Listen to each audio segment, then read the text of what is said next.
नमस्कार साथियों, एक बार फिर law and practice with Sunil ji में आपका स्वागत है। उम्मीद है जो पहले मेरे वीडियो मैंने अपलोड किए हैं वो अपने मकसद में, जो विभिन्न मुद्दों पर लीगल पोजीशन है उसके बारे में अवेयरनेस करने में कुछ कामयाब हुई होंगी। आज मैं सुबह कुछ न्यूज़ चैनल देख रहा था, अखबार पढ़ रहा था, तो एक खबर मेरे सामने आई कि अभी हाल ही में एक विश्वविद्यालय में, जो बहुत नामचीन विश्वविद्यालय है, उसके मेडिकल कॉलेज में रैगिंग की बड़ी सीरियस एक घटना घटित हुई है। दोस्तों, जुलाई आ रहा है और ये जुलाई अगस्त का जो समय होता है, ये जो हायर एजुकेशनल इंस्टीट्यूशंस होते हैं उसमें एडमिशन का समय होता है। अधिकांश कॉलेजेस ऐसे हैं जहां हमारे छात्र छात्राएं 12वीं क्लास पास करने के बाद एडमिशन लेते हैं। उम्र में छोटे होते हैं, माँ बाप की चिंताएं होती हैं। विगत वर्षों में रैगिंग एक बड़ी सामाजिक और शैक्षणिक समस्या बन के हमारे सामने आया है और समय समय पर इसमें प्रयास भी हुए हैं कि इसको नियंत्रित किया जाए। जो अभी घटना जिसका मैंने जिक्र किया वो बड़ी, उसमें रोचक कई बातें हुई हैं। उसमें एक सबसे रोचक चीज़ ये है कि वो डिजिटल रैगिंग हुई है। उसमें रैगिंग करने वाले सीनियर स्टूडेंट्स ने जूनियर स्टूडेंट्स को वीडियो कॉल किया, व्हाट्सएप पे वीडियो कॉल किया और फिर 3-4 ग्रुप बना के उनको काफ़ी लंबे समय तक उनका मेंटल और फिज़िकल हैरेसमेंट करते रहे। खैर, जैसा होना था वो पकड़े गए, उसमें कार्रवाई भी हुई है, वो एक अच्छी बात है। लेकिन मुझे लगा कि मैं आप लोगों से एक रैगिंग की जो समस्या है और जो हर एक ऐसे माँ बाप को जिनके बच्चे स्कूल से कॉलेजेस जाते हैं और कभी कभी ऐसी घटनाएं होती हैं जो उनको परेशान करती हैं, उसके बारे में आप सबसे बातें करूं। ये जो इसमें हमारा संवाद है, ये ना केवल छात्र छात्राओं के लिए, उनके पेरेंट्स के लिए, बल्कि पुलिस के लिए भी, और जो कॉलेजेस की अथॉरिटीज़ हैं, हायर एजुकेशनल इंस्टीट्यूशंस की अथॉरिटीज़ हैं, उनके लिए भी निश्चित रूप से उपयोगी होगा, ऐसा मेरा विश्वास है। सबसे पहले, रैगिंग है क्या? इनफैक्ट विगत करीब 20-25 वर्षों से रैगिंग की समस्या ने बड़ा विकराल रूप धारण कर लिया।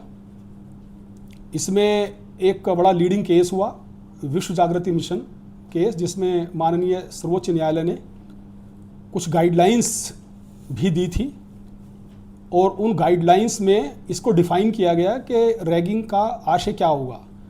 तो मुख्य रूप से देखें तो रैगिंग का आशय है भौतिक रूप से, दैट इज़ फिजिकल, या वर्बल, शाब्दिक रूप से कुछ कहकर, भावनात्मक रूप से, इमोशनल रूप से, या सेक्सुअली हैरेस करना या सेक्सुअल अब्यूज़ किसी के ऊपर इन्फ्लिक्ट करना सीनियर स्टूडेंट्स के द्वारा जूनियर्स के ऊपर। इसको मोटा मोटा रूप से अगर हम समझें तो ये रैगिंग की परिभाषा है। इसी में रैगिंग के तरीके भी हैं, ह्यूमिलिएशन, फिजिकल मारपीट भी कभी कभी इसमें हो जाती है, मनोवैज्ञानिक हैरेसमेंट भी करते हैं। अब इसका रिजल्ट कई बार बड़ा घातक होता है, कई बार चोट लगती है बच्चों को, ऐसे एक्ट्स कराए जाते हैं उनसे जो काफ़ी डेंजरस होते हैं। कई बार बच्चे अपने पेरेंट्स से शेयर नहीं कर पाते क्योंकि उनको डरा दिया जाता है कि अगर आप किसी को बताओगे तो हम आपको कॉलेज से बाहर निकलवा देंगे या आपका नुकसान हो जाएगा, फेल हो जाएंगे, तमाम तरह की बातें की जाती हैं। तो बच्चे डर के मारे अपने पेरेंट्स से या अपने टीचर से या हेड ऑफ इंस्टीट्यूशन से शेयर नहीं करते हैं और मानसिक अवसाद की दिशा में बढ़ते चले जाते हैं। कभी कभी और भी घातक परिणाम सामने आए हैं और ऐसे भी घटनाएं हुई हैं, जबकि ऐसी घटनाएं जो रैगिंग की घटनाएं हैं वो आत्महत्या तक उसमें करने के लिए कुछ बच्चे जो उतना मेंटली स्ट्रॉन्ग नहीं होते वो मजबूर हुए हैं। इसकी रूपरेखा थी जो मैं आपको समझाना चाह रहा था कि किस प्रकार से रैगिंग की जाती है और किस प्रकार से समाज के लिए नुकसानदायक है और बहुत हानिकारक है, घातक है। इसमें एक पूरा मैकेनिज़्म है, हम लोगों को जो जानना ज़रूरी है। जब स्टूडेंट्स जाते हैं कॉलेज तो उनको पेरेंट्स के लिए भी उचित होगा कि वो उसको थोड़ा ब्रीफ करके पूरा बता के समझा के भेजें, और स्टूडेंट्स के लिए भी उचित होगा कि इसके बारे में थोड़ा जान लें। अचानक कोई घटना होती है या कुछ कहते हैं तो उससे बहुत जल्दी से डरना या किसी के ट्रैप में फंस जाना ये उचित नहीं होगा। इसमें किसी प्रकार के भय की आवश्यकता नहीं है। अब मैकेनिज़्म है इसमें और कानून के भी प्राविधान है जिनके बारे में आपसे बात करूँगा। इसका मैकेनिज़्म सबसे पहले, जैसे मैंने अभी रेफ़र किया, इसमें यूजीसी के जो रेगुलेशंस हैं 2009 के, उसमें सबसे पहली एक आवश्यकता है कि जब किसी भी स्टूडेंट का एडमिशन होता है तो एडमिशन के टाइम पे उससे एक एफिडेविट लिया जाता है जिसमें वो ये शपथ पूर्वक बयान करते हैं कि वो रैगिंग में इन्वॉल्व नहीं होंगे। तो ये एक कानूनी शस्त्र है ऐसे छात्र के खिलाफ जो बाद में सीनियर होने के बाद किसी प्रकार की रैगिंग की गतिविधियों में संलिप्त होते हैं। उसके अलावा एक मॉनिटरिंग का मैकेनिज्म है जिसमें male female teachers, students, representative body एक बनी हुई है और वो इसको मॉनिटर करते हैं कि कहीं पे किसी प्रकार की रैगिंग की समस्या उत्पन्न ना होने पाए। जो शिक्षण संस्थान है उसके कैंपस में जगह जगह एंटी रैगिंग पोस्टर्स या स्लोगन्स लगाना, ये भी उनकी जिम्मेदारी दी गई है शैक्षणिक संस्थानों की। और इसके अलावा यदि कोई संस्थान इन रेगुलेशंस का पालन नहीं करता है, इन गाइडलाइंस के अनुपालन में जो अपेक्षित कार्रवाई वो नहीं करता है, तो उसकी मान्यता भी समाप्त की जा सकती है। सुप्रीम कोर्ट की जो गाइडलाइंस थी 2001 के विश्व जागृति मिशन का केस, जैसे मैंने बताया, उन सबको समाहित करते हुए ये गाइडलाइंस यूजीसी ने जारी की थी। कुछ स्टेट्स हैं जैसे उत्तर प्रदेश, महाराष्ट्र, तमिलनाडु, केरल और वेस्ट बंगाल, जहाँ पर उन्होंने अपने अपने एंटी रैगिंग लॉज भी बनाए हैं, एंटी रैगिंग एक्ट्स भी पास किए हैं। उदाहरण मैं दूं तो the Uttar Pradesh prohibition of ragging act 2010 Uttar Pradesh में लागू होता है। इसके अलावा जो हमारा सबसे प्राइमरी लॉ है, जिसको पहले भारतीय दंड संहिता, इंडियन पिनल कोड आईपीसी 1860 कहते थे और अब वो रिपील होकर भारतीय न्याय संहिता बीएनएस 2023 बन गया है। उसकी कुछ धाराएं, जो पहले क्या धाराएं थी, ताकि कभी कभी एक स्मृति के लिए आवश्यक होता है, वैसे अब उन धाराओं का कोई रेलेवेंस नहीं है लेकिन फिर भी स्मृति के लिए मैं आपको बता दूंगा। एक सेक्शन 323 जो कि शारीरिक नुकसान, हर्ट, चोट पहुंचाने के बारे में था, अब वो 115 बीएनएस में उसका प्राविधान है। वो एक सेक्शन है जिसमें एफआईआर की जा सकती है।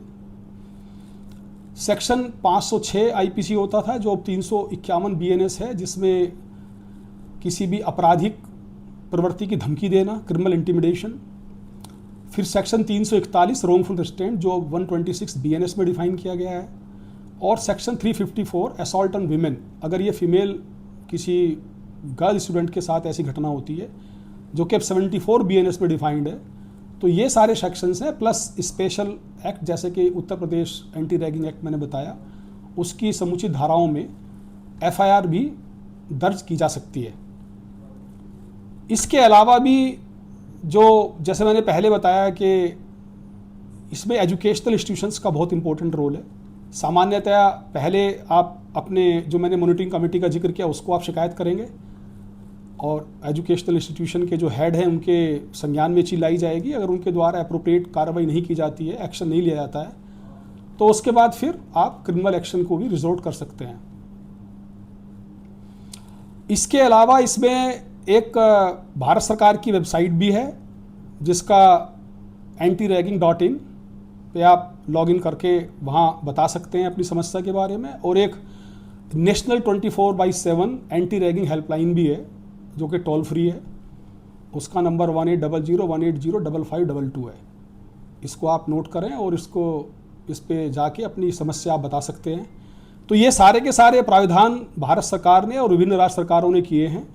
सबका एक ही उद्देश्य है कि किसी प्रकार भी कोई रैगिंग की घटना कोई उच्च शैक्षिक संस्थानों में नहीं होनी चाहिए, और यदि होती है तो उसका ग्रीवांस रिड्रेसल हो, समय से रिड्रेसल हो और उसमें कार्रवाई हो, और जो दोषी छात्र उसमें संलिप्त पाए जाते हैं उनके विरुद्ध समय से कार्रवाई किया जा सके। केवल एक चीज़ पे बड़ी इंपॉर्टेंट है कि जो विक्टिम हैं, जो पीड़ित छात्र हैं, उनको समय से इस बात को बताना चाहिए। अगर आप इस तरह से करेंगे कि पहले उसको टॉलरेट करते रहेंगे और बाद में जब समस्या बढ़ जाएगी तब बताएंगे, तब तक काफ़ी नुकसान हो चुकेगा। तो मेरी आप लोगों को एडवाइस रहेगी, मेरा ये मतलब आपसे निवेदन रहेगा कि अगर किसी के साथ भी इस तरह का दुर्भाग्य से कोई घटना होती है तो उसको तत्काल बताया जाए, जो भी अथॉरिटीज़ हैं, और अगर वहाँ सुनवाई ना हो तो आप निश्चित रूप से स्थानीय पुलिस को बता सकते हैं। स्थानीय पुलिस से ये अपेक्षा रहती है कि वो ऐसे मामलों को बहुत संवेदनशीलता के साथ देखे और समुचित धाराओं में कार्रवाई करे, और जो शैक्षणिक संस्थान के पदाधिकारी हैं, उनकी अथॉरिटीज़ हैं, उनको इस बारे में बताएं, उनके संज्ञान में ये चीज़ लाएं। तो इसमें जैसे कहावत है कि remaining silent encourages the problem, speaking up is a responsibility. तो ये ना केवल आपका राइट है बल्कि दायित्व है कि अगर ऐसी कहीं कोई घटना आपके संज्ञान में आती है कैंपस में तो आप उसको बताएं, अपने पेरेंट्स को बताएं, अथॉरिटीज़ को बताएं, यदि नहीं सुनी जाती है तो फिर पुलिस को बताएं।